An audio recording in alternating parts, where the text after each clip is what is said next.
4 bulan pasca bencana gempa di Palu, Sulawesi Tengah, sejumlah warga masih bertahan di tenda pengungsian. Cuaca panas, dingin, dan kekurangan air bersih masih dirasakan. Salah satunya yang berada di Kelurahan Duyu, Palu, Sulawesi Tengah. Ratusan tenda pengungsian masih berdiri kokoh di Kelurahan Duyu, Palu, Sulawesi Tengah. Sebagian besar tenda terisi warga yang merupakan korban bencana gempa, tsunami, dan likuifaksi pada 28 September 2018.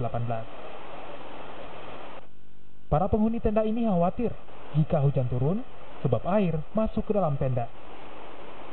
Bahkan sejumlah tenda harus dilapisi di bagian atap untuk mencegah air masuk.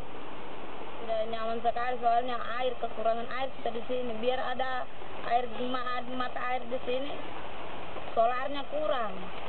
Jadi biasa satu hari itu satu kali saja jalan air. Pagi ada, sore tidak ada air. Karena airnya kan di selokannya dia sudah digali. Biasa baru saat tenda kita kan tumpukan air dari atas kemari semua. Jadi masuk di bawahnya tenda itu air. Kondisi ini sudah dirasakan sejak 4 bulan terakhir.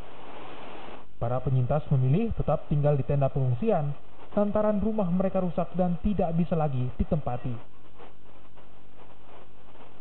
Aldrim Talara, Kompas TV Palu, Sulawesi Tengah.